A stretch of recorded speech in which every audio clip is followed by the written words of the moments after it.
Reflexão bíblica. Evangelho de Lucas. Capítulo 18. Lucas 18.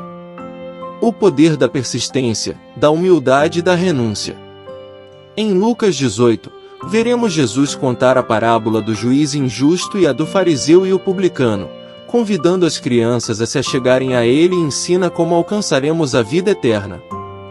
Ele falará de sua morte e ressurreição que se aproximam e concederá a visão a um homem cego. Contexto histórico. No capítulo anterior, Jesus ensinou que os novos convertidos são como criança na fé e em quantas vezes perdoaremos nossos irmãos, quanto mais perdoarmos, mais seremos perdoados. Ensinou sobre a fé, como ao grão de mostarda e como devemos prestar nosso trabalho, sempre fazendo o melhor que podemos. Os 10 leprosos nos ensinaram que a gratidão pode, além de curar, nos salvar. Buscá-lo enquanto se pode achar, ele nos advertiu, porque haverá o dia em que ele voltará, e não mais o veremos para nos abençoar, mas para julgar. Seu sofrimento está próximo, e compara o tempo em que estão aos tempos de Noé, onde o pecado dominará, mas aos discípulos ele ordena que se mantenham firmes. Acompanhe a seguir o estudo completo de Lucas 18. Versículos 1 ao 23. E ele falou-lhes uma parábola com este fim, de que os homens devem sempre orar e nunca desfalecer. Dizendo, havia em uma cidade um juiz que não temia Deus, nem respeitava os homens.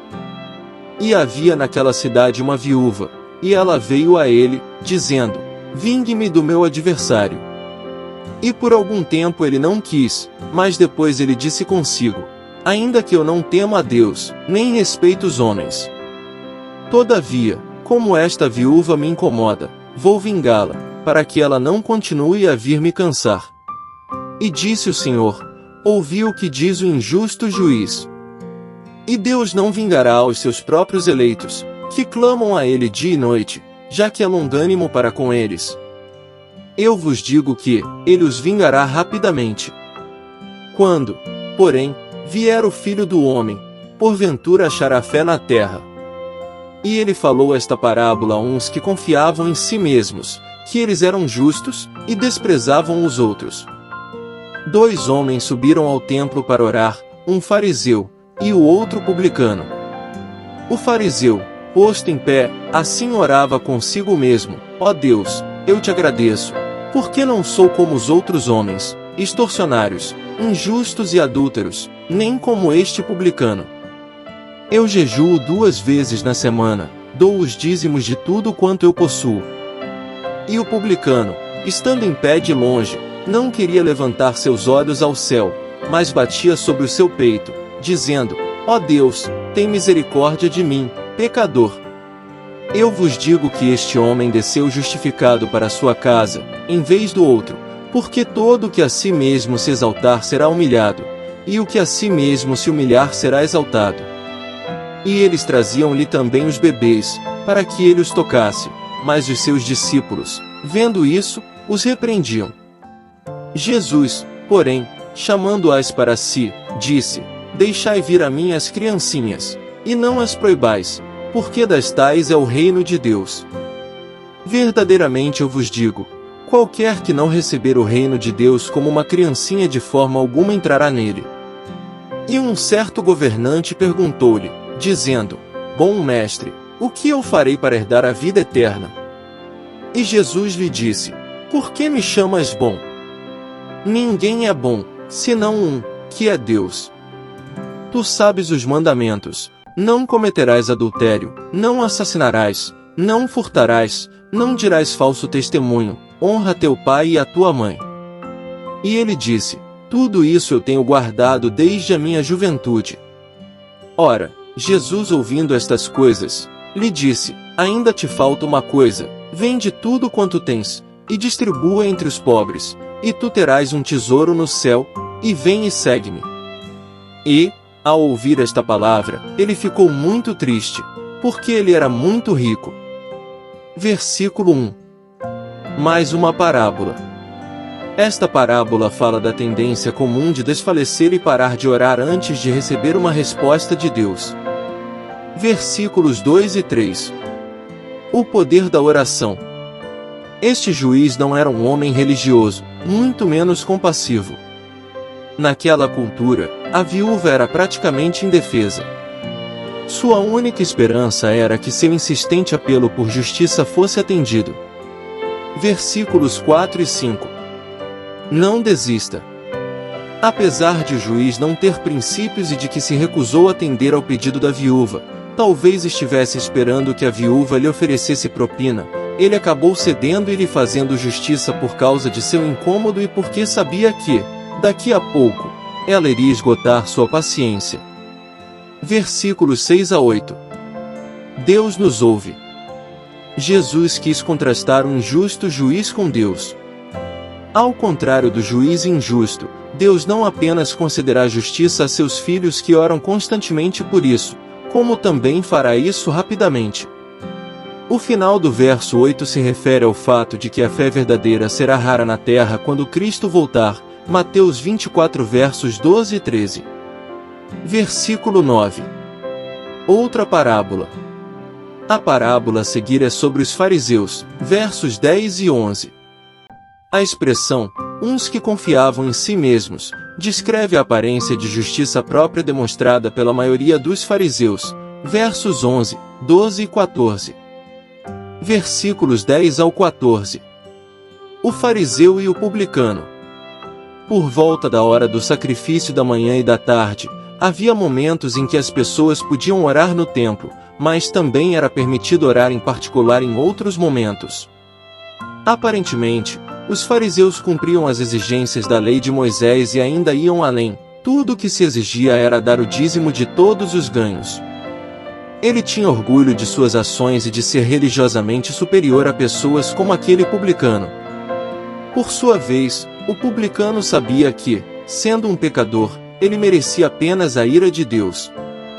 Jesus enfatizou que a justificação de Deus está ao alcance dos humildes, ao passo que os que se exaltam serão humilhados. Versículos 15 ao 17. Jesus e as crianças. Pelo que parece, os discípulos achavam que o tempo de Jesus era precioso demais para ser gasto com crianças. A resposta de Jesus foi que o fato de as criancinhas virem até ele ilustrava o tipo de fé infantil necessária para se entrar no reino de Deus. Versículos 18 ao 23. O homem rico. O homem importante achava que podia obter a vida eterna com obras. O que eu farei? Mas Jesus mudou o foco, mostrando que bondade é algo que só vem de Deus. Das duas uma. Ou o homem importante realmente havia obedecido a todos os mandamentos listados no verso 20 ou Jesus preferiu não discutir sobre isso, o que é mais provável, principalmente porque a ordem seguinte de Jesus mostrou que o homem estava mais interessado na riqueza terrena do que no tesouro no céu, onde teria a vida eterna. Sua indisposição em distribuir sua riqueza aos pobres impediu que ele se tornasse um discípulo de Jesus. Versículos 24 ao 43. E, vendo Jesus que ele ficara muito triste, disse: Quão dificilmente entrarão no reino de Deus os que têm riquezas. Porque é mais fácil um camelo passar por um olho de agulha, do que entrar um homem rico no reino de Deus. E os que ouviram isso disseram: Então, quem poderá ser salvo? E ele disse: As coisas que são impossíveis com o homem são possíveis com Deus. Então, disse Pedro, eis que nós deixamos tudo, e te seguimos. E ele lhes disse: Verdadeiramente eu vos digo, não há homem que, tendo deixado casa, ou pais, ou irmãos, ou esposa, ou filhos por causa do reino de Deus, que não receba, nesse tempo presente, muito mais, e no mundo vindouro a vida eterna. Então, ele tomando consigo os 12, disse-lhes: Eis que estamos subindo para Jerusalém, e todas as coisas escritas pelos profetas a respeito do Filho do Homem serão cumpridas. Porque ele será entregue aos gentios, e será escarnecido, humilhado e cuspido. E eles o açoitarão, e o matarão, e ao terceiro dia ele será ressuscitado. E eles não entendiam nenhuma dessas coisas, e esta palavra lhes era encoberta, e eles não entenderam as coisas que foram faladas. E aconteceu que, chegando ele perto de Jericó, estava um certo homem cego assentado junto do caminho, mendigando. E, ouvindo passar a multidão, ele perguntou o que isto significava. E disseram-lhe que Jesus de Nazaré estava passando. E ele gritou, dizendo: Jesus, filho de Davi, tem misericórdia de mim. E os que iam à frente repreendiam-no, para que se calasse, mas ele gritava ainda mais: Filho de Davi, tem misericórdia de mim. E Jesus, parando, ordenou que ele o trouxessem. E ele chegando perto, perguntou-lhe, dizendo: O que queres que eu te faça? E ele disse: Senhor, que eu possa receber a minha visão. E Jesus lhe disse: Recebe a visão, a tua fé te salvou. E ele imediatamente recuperou a sua visão, e o foi seguindo, glorificando a Deus, e todo o povo, vendo isso, dava louvores a Deus. Versículos 24 ao 27. O amor à riqueza. Jesus contradisse a sabedoria convencional, que dizia que o rico era abençoado por Deus e certamente estaria em seu reino. Aparentemente, um camelo tentar passar por um olho de agulha era um ditado popular indicando algo impossível. Isso explica a pergunta dos ouvintes de Jesus.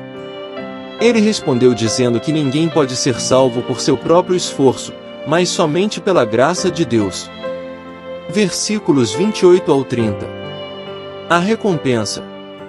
Após ouvir a discussão anterior, Pedro, representando os apóstolos, disse que eles tinham feito exatamente o que Jesus mandara o homem importante fazer no verso 22. Eles deixaram tudo e o seguiram. Jesus respondeu que eles não só teriam nesse tempo presente, e no mundo vindouro como também seriam grandemente abençoados já nesta vida. Deixar esposa e filhos, significa ter um ministério itinerante, e não divorciar-se e abandonar as responsabilidades domésticas.